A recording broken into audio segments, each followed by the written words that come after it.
We're going to talk about the beginning of Lula in just a minute, but I do want to go back to the Creek Nation for a minute. Now, the Creek, and you're getting a history lesson, sorry. The Creek were attracted to this area of Georgia because where you're standing right now, did you know that you were on the Eastern Continental Divide? You were literally, he knows. We are on the Eastern Continental Divide. What does that mean? Well, on this side, when it rains, all that rainwater heads to the Gulf of Mexico. On this side, when it rains, all that water goes to the Atlantic Ocean. What? Crazy. And when we get down to the end of this little alley, there is the headwaters of the Chattahoochee River and the headwaters of the Oconee River right here in what is now Lula. So the natives, over 12,000 years, of course, they started telling tales. Where are the waterways? Where are the natural ridge lines? Stone Mountain, they thought was very sacred. Where is this, stone that just, of granite that just protrudes from the earth? Where I'm from in Warm Springs, Georgia, they thought, why is the water so warm here? This must be sacred. So the Indians knew over time of all of these areas. Now, they ran trails along this natural ridge line. Then, when the settlers started coming in, they were turning those trails into roads. And then what happened? The railroad came in and they followed these same trails. But we're not going to talk about the railroad too much just now. We're going to wait till we're over on the other side of the tracks, and hopefully we'll have a big train go through tonight. That would be great. So we're talking about this natural ridge line. This is one of the reasons the Indians thought this area was very sacred. Now, next door to the Mercantile, hey Dave! Next door to the Mercantile, you would have had the Masonic Lodge, and then in the building next to that, there was an interesting secret sanctum. Upstairs, a group of gentlemen would gather, and they were known as the Society of Odd Fellows. All right. Odd Fellows were similar to the Masonic Lodge. Now, the Freemasons were a very old group of people, and of course, we know Sherman was a Freemason, and if you had the Mason apron on your home, when he made his charge to the sea, he'd take all your pigs and all your food and all of that, but he would leave your house. He wouldn't burn your house to the ground if he knew you were a Freemason. So there was some respect there. But what about the Odd Fellows? The Odd Fellows actually outnumbered the Freemasons here in Georgia. And they were a group of people. Now, in those days, if you were having trouble at work or someone passed away and you were struggling with money or food, you couldn't just file something with the government and get some food stamps or go get Social Security. None of that existed. So this group of men and businessmen, they were philanthropic and they were community-minded. But they had some interesting practices that they would do upstairs to the left in that building. And Dave of the Mercantile, well, when he first moved into the shop, he heard a rumor. He heard a rumor that there was a casket somewhere upstairs in this building. Why would they have a casket?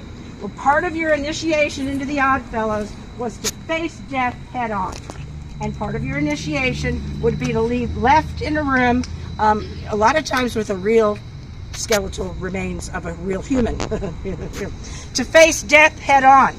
They believed if you faced death head on, you would emerge from that experience with a better understanding of life and how to care for others. So this was their experience. And they carried all that out up there. Now, David heard that there was a casket up there, and he wasn't sure if that was true or not, but he kind of jokingly went down when they were remodeling and said, hey, y'all found a casket up there? And they said, no, we haven't. The very next day, the folks who were remodeling came down, spoke to Dave Wilson and said, about that casket. We found it. And indeed, they found a casket upstairs in this building that is being remodeled. Now, it wasn't a full casket. It was more child size. And it was something different about this casket as well. Right where your face is was a glass window pane. You see, this was a summer casket. Because in the summertime, we had to bury you quickly because we didn't want to smell you. This was before embalming. Embalming really didn't become popular until around the 1900s. We wanted to see you and wish you off, but we didn't want to smell you. So they would put the bodies in these caskets with these window panes in front of them, and then we would bury you very quickly. Now, I won't get too much into burials. I've got a grave digger to do that in a few minutes, and he'll fill you in on some details of the history of burials and funerals, and we'll talk about that in a little bit. But upstairs in that sanctum, in that secret sanctum, these odd fellows would carry out these, what we would consider odd habits now. And it was basically to face death head on, to become a better person in life. And perhaps we could all still benefit from that lesson. And we're going to head this way. I knew a gentleman who lived along the Trail of Tears. He had a farm that was along the Trail of Tears. But he had a problem because he had a shed, a little barn on his property. And when he first moved there, the barn door would keep getting open. He'd close it back up. Couldn't figure out how this door kept getting open. Well, finally, he had a friend come over who considered herself sort of an empath, a bit of a psychic. And she said, well, that barn is literally along the trail where these natives were marched westward. They were sick, they were dying, they were scared. All of these horrible things were happening to them, and they are continually in a loop, circling your property and going through that barn door. So they keep opening it over and over and over again. And that's a natural phenomenon when we talk about the paranormal. A loop. A loop of paranormal experience is when there's something so traumatic that the spirit is stuck in that traumatic experience. A very pronounced image of an orb. Give a flashlight. Turn on your flashlight. This is an orange one. So we're nothing to fear from that.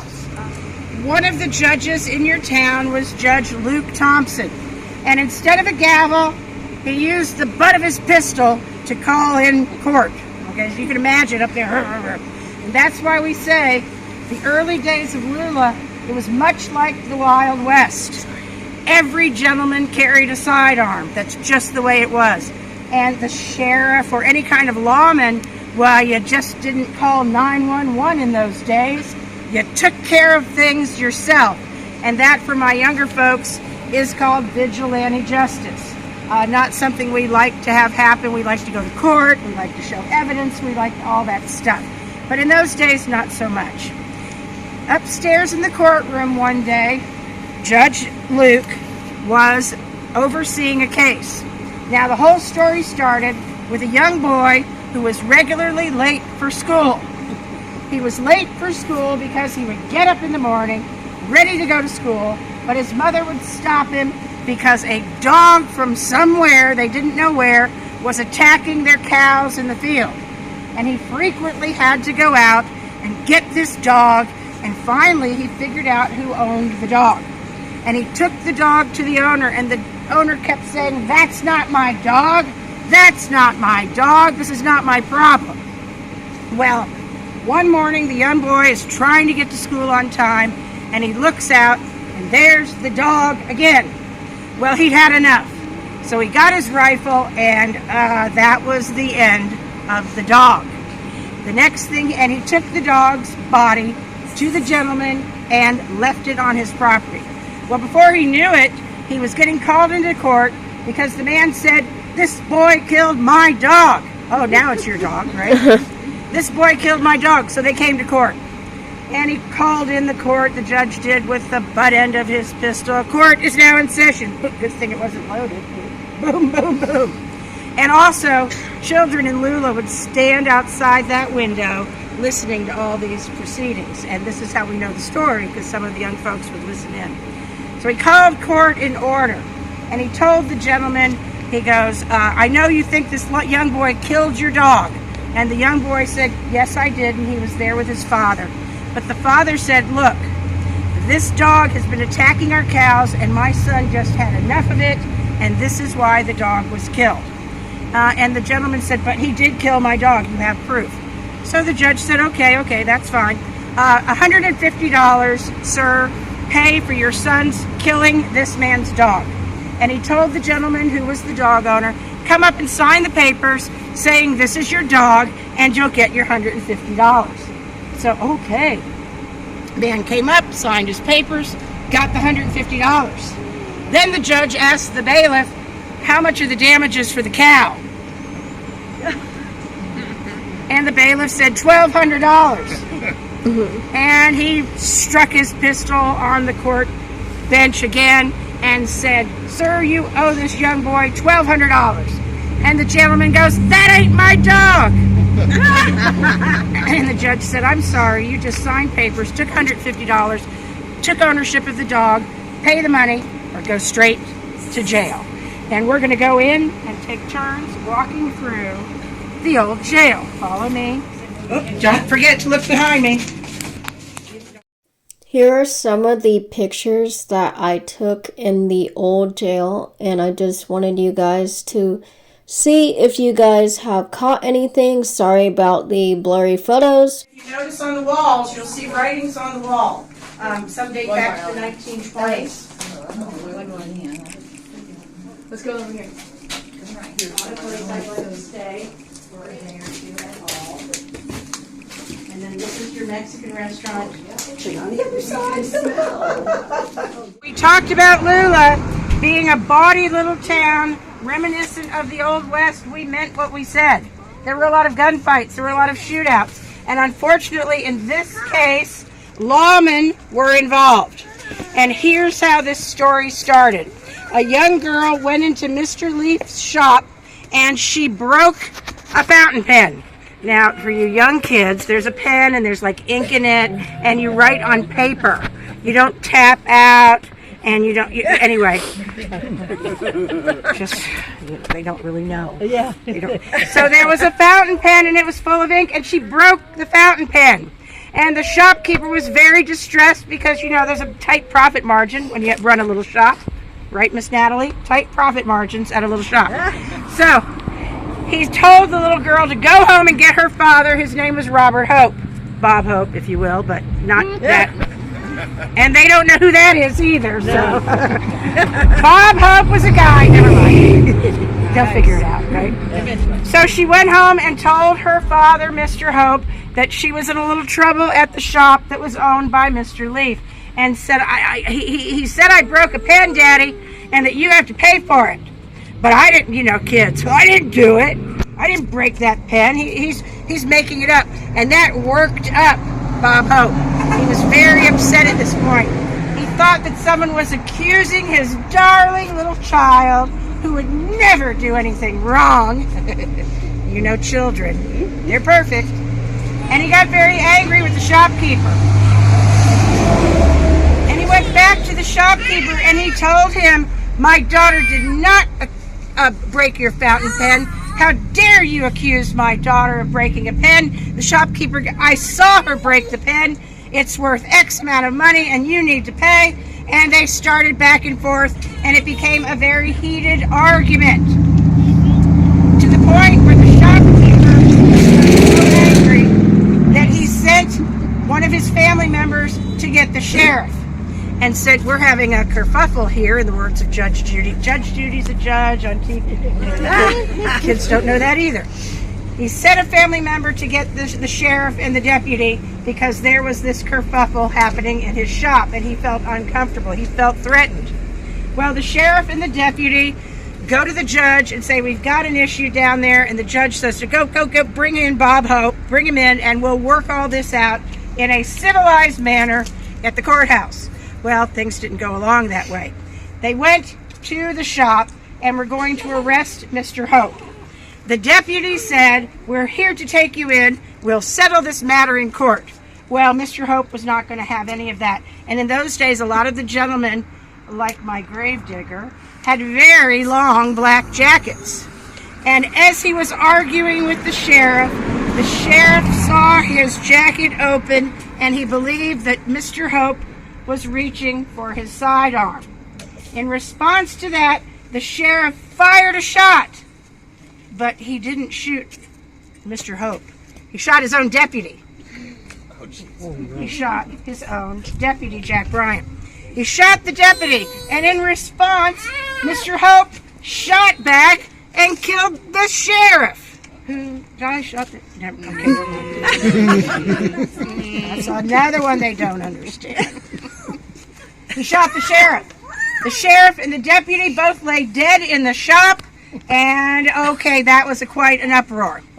Mr. Hope was brought to court, and the court right here, and you can even read this whole story. They have a note of it here in the building, and that's why they memorialize these two gentlemen. And as a matter of fact, if you look at the stone, you'll notice this was exactly 100 years ago, in 1923, 100 years ago. He brought him to court. Mr. Hope pleaded self-defense. Killed 2 lawmen, pleaded self-defense. Well, there weren't any witnesses left because he killed them all. They were all dead. That's one way to get rid of witnesses, right? And the judge said, I believe this was self-defense. You get a year and a day. A year and a day for taking out 2 law enforcement officers. Not really a fair deal, but that's how it was in those days. And this is the memorial of those 2 lawmen killed right here in Lula, self-defense. And we're going to head down the sidewalk this way. Then I explained to you what on earth is a little old grandma doing out in the middle of the night talking to strangers on the street. In 2008, the city of Norcross, Georgia, realized that the businesses in October were, pardon the expression, dead. And the city council said, Stone Mountain's not dead in October. Roswell's not dead in October. What do they have? They have a ghost store. And with a ghost store, you come and you eat and you shop and you do all the fun things. So there was a Norcross ghost tour that started. Well, I wasn't involved in the first year, but I took the tour. And the ghost guide was pretty good. She was interesting. She used some names from our town, but she didn't know any real stories. I said, so where'd you get the names? She goes, oh, off the tombstones. That's a good voice, I guess. So we collaborated because at that same time, Arcadia and History Press had acquisitioned me to write a book called Remembering Norcross, Nuggets of Nostalgia. And I was learning all the history of Norcross at the very same time. Now, I considered myself a debunker. Debunker means I didn't believe in ghosts. Okay, I didn't believe in any of this paranormal mishmash, wish-wash. However, when you throw yourself into this line of work, things happen. Like, you type up a whole document and you send it to a friend and say, hey, would you look this over and edit it? And they send it back and say, whoop, there's nothing on this document. What did you send me? And they send you back a blank document that you spent like hours working on. So always back up your work when you're in the paranormal realm. Lesson number 1. Mm-hmm. And we got involved with the Norcross Ghost Tour. It was very popular for several years, and I really, really, really enjoyed it. Then, over time, we decided to move to sunny Florida. So we did move to Florida, and then at that point, I was touring with Ripley's, believe it or not, the Ghost Train Adventure. Then I started doing a walking tour with the original ghost tour of St. Augustine, Tour St. Augustine. So I was literally guiding people through the oldest continually occupied town in the whole United States. We would walk along the bayfront. I would hear the ocean lapping. It was amazing. It was an amazing 6 years working there. Then my kids all decided to have children of their own. And when COVID hit, I had 8 grand reasons to come back to Georgia, if you know what I mean. And we returned to Georgia. And at that very same time, because of COVID, I was really bored with nothing on TV. And my husband found a really cool show on Netflix called The Walking Dead. And then my daughter-in-law sent me a message and said, hey, they're hiring tour guides for The Walking Dead. And for 2 years, I was a tour guide in Sonoy for The Walking Dead. Any Walking Dead fans? A few. I know you are. Tomorrow night, actually, even if you're not on the tour, if you want to stop by at 7, we have 2 hero walkers going to show up and talk all things Walking Dead with us. And I'm on the documentary that AMC put out about The Walking Dead called Generation Dead. So if you ever want to watch me on TV, I'm on TV as well. So that's how things all started. Now, in the early days, like I said, I was a debunker. And I really wasn't even scared of Friday the 13th until one night. My mistake. And by the way, did you know that October 13th happened 25 years ago today and 45 years ago today? I know this because two of my guests tomorrow are celebrating their birthday today, but they're going tomorrow night on the tour.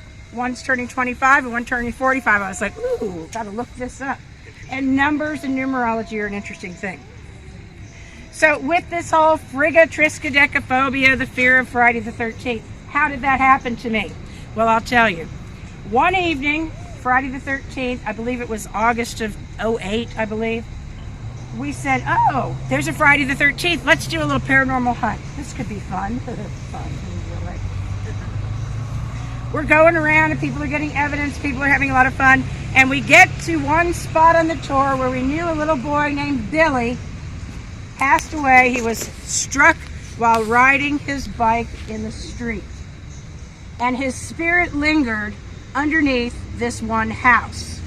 The psychics had talked to him before.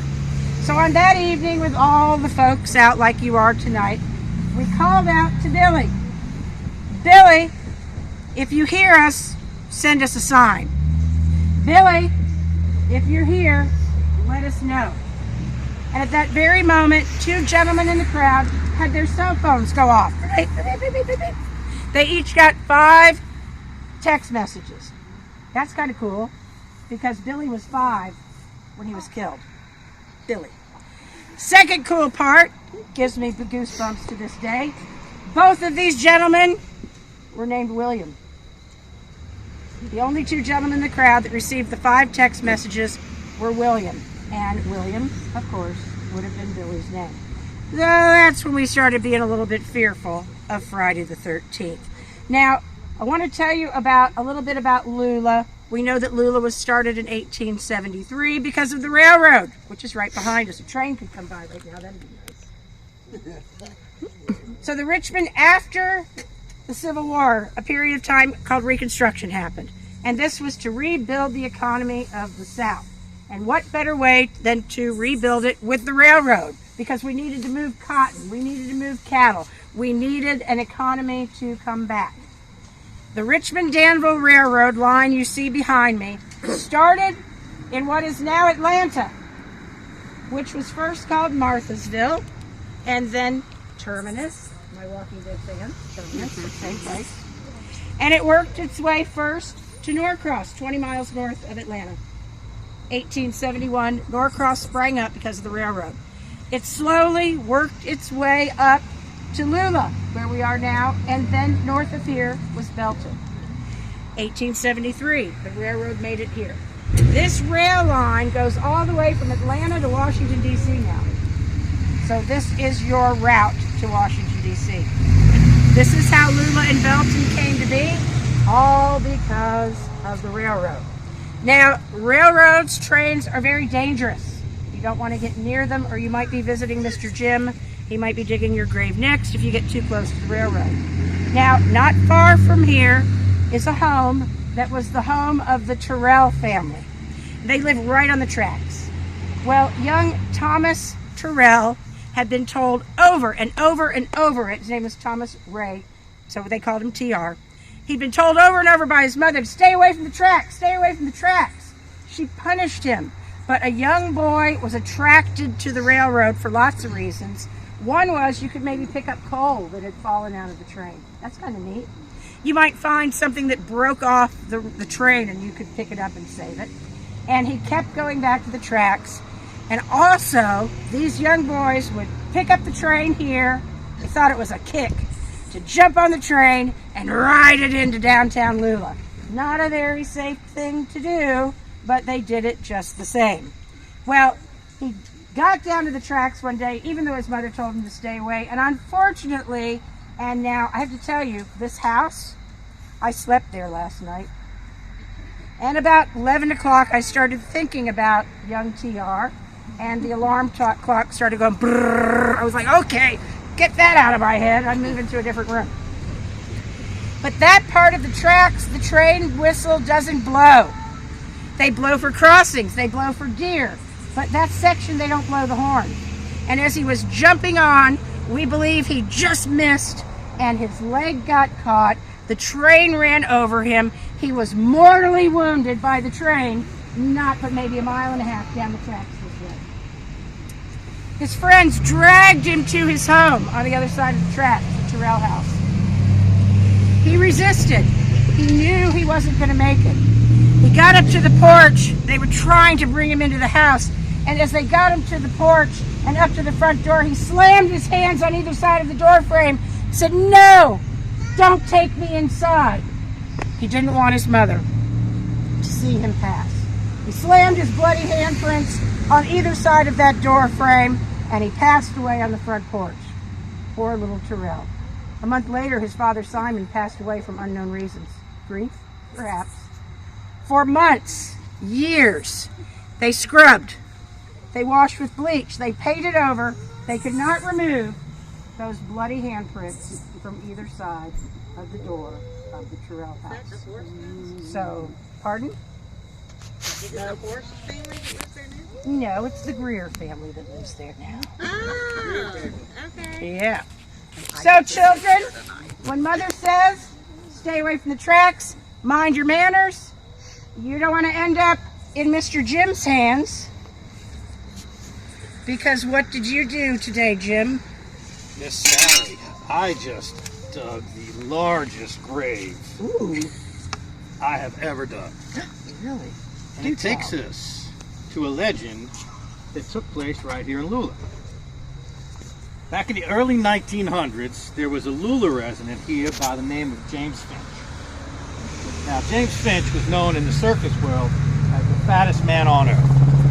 Now, in this day and age, that really doesn't fly there, calling something that. But James, being the jovial soul that he was, took that in stride and embraced it.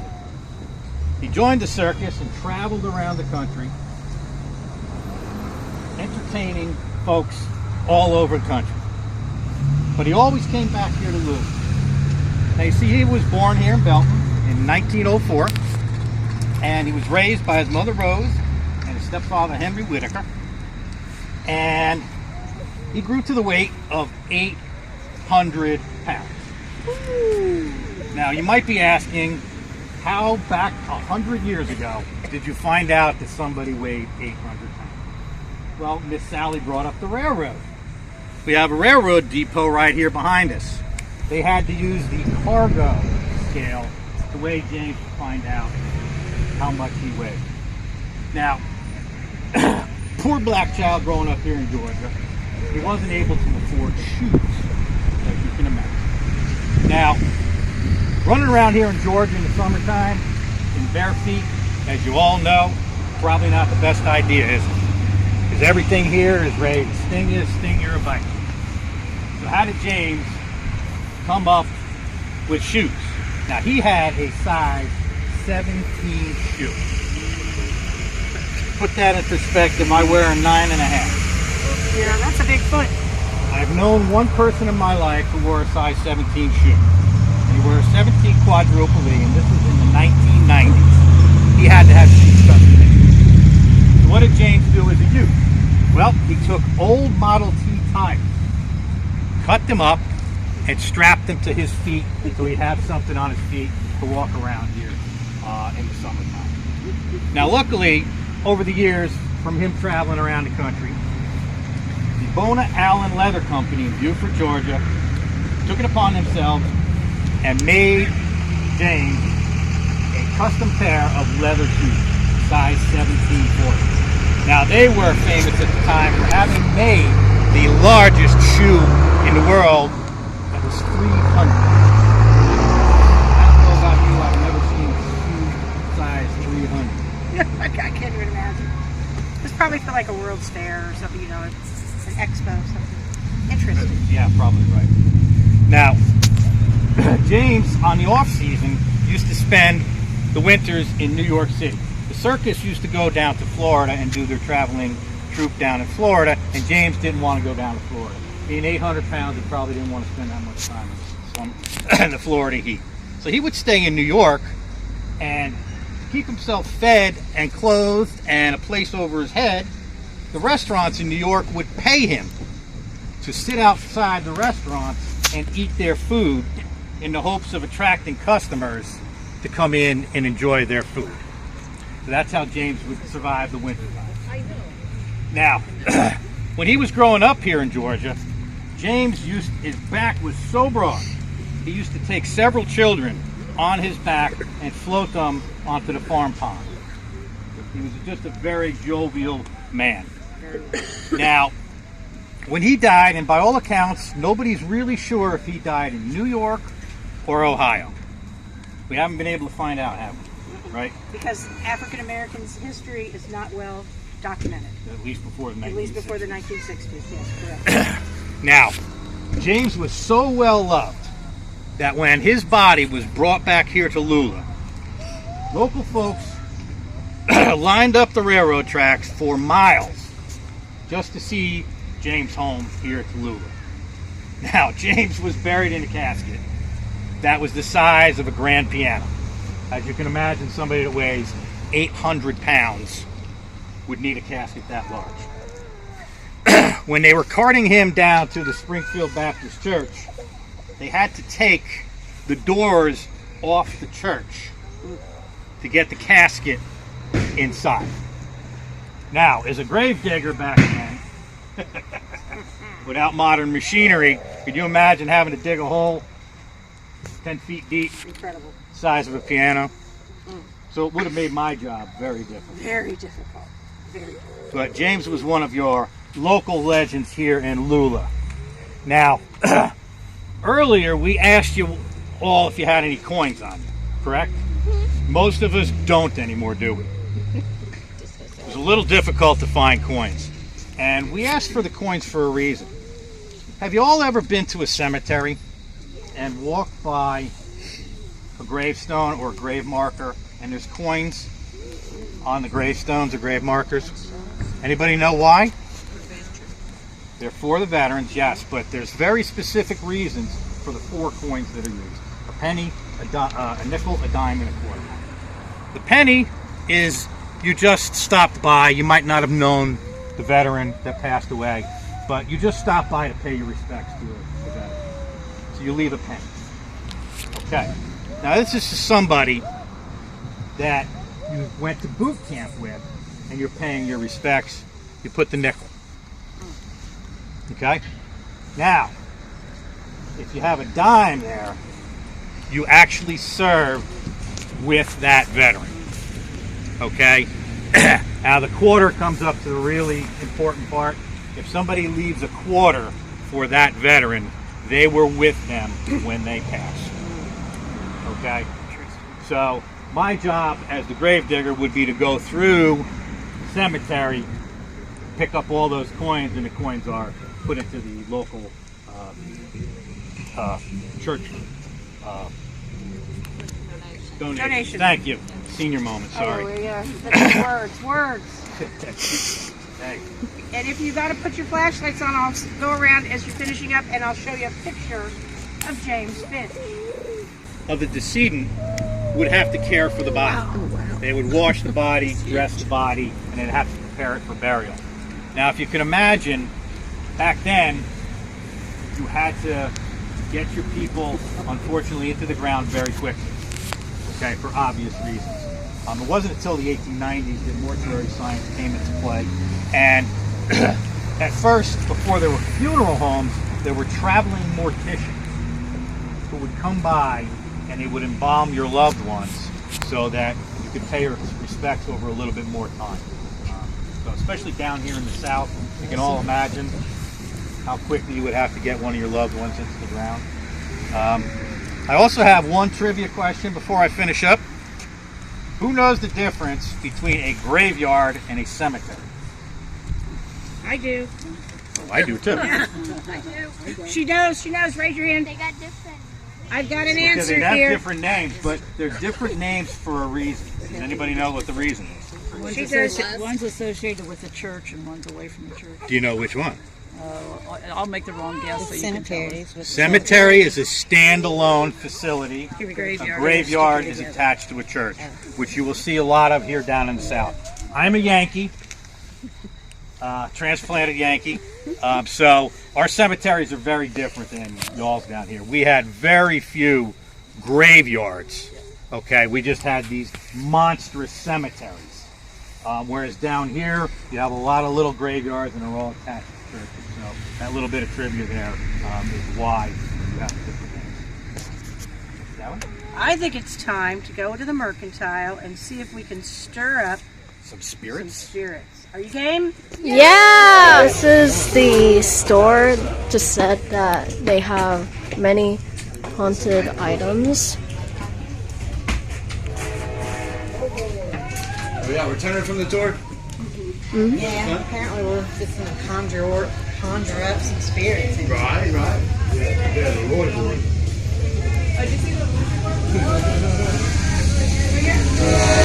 Yeah.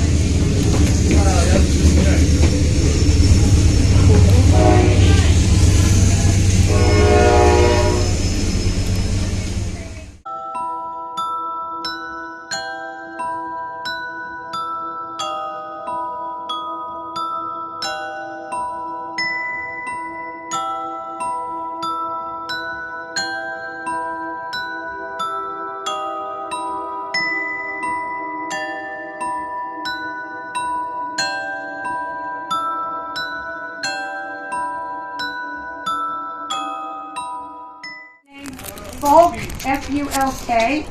He went and got the first patent for the Ouija board. Because around 1900, spiritualism was a real thing.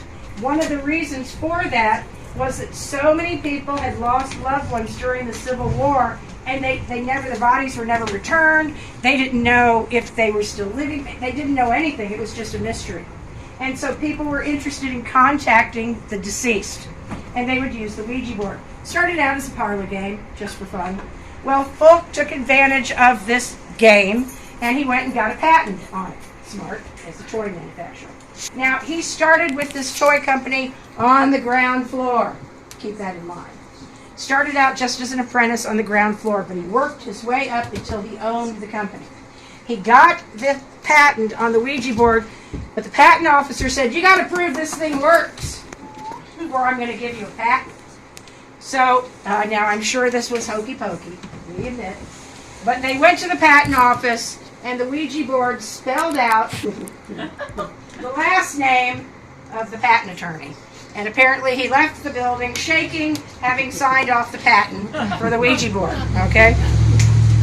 Now, Fulk also believed that the Ouija board told him to build 7 factories, which he did. But one of the factories, he probably should have stopped at 6, because he was up on the 3rd floor of the 7th factory repairing a flagpole. He leaned back against an iron rail. The rail gave way, and he tumbled to his death on the ground level. So he started on the ground floor, and he ended on the ground floor. And that is the story of William Fulk and the Ouija board. Now, if you want to walk around, we're going to call out to any spirits. You're welcome to linger here, walk around some of the cool stuff. I am here to answer questions. As we said, graciously accept a gratuity. Whatever you'd like to do. If you're on the next tour, we'll be heading out about 9:15. It's been a pleasure. Thank you for being part of the maiden voyage of Lula, Legends, and Lore. Appreciate you so much. Thank you for coming out. Thank you so much for coming.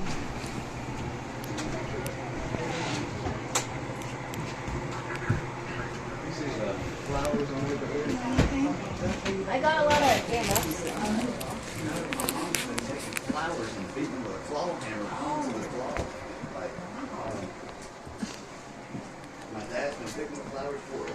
And it stains it. Here's another little one. So for most EMF, No, this is an EMF reader. Usually when it goes off, it says to be like a spirit around. She just started around June this year, didn't it? But she worked in the forest for years and years, the flower arranging, and a lot of the stuff you can kind of see if you turn that one sideways. You know, it's actually kind of arranged with ferns coming over and all that. She's very creative. But also, in this location, this was where the skeleton was found. And our little recipe box.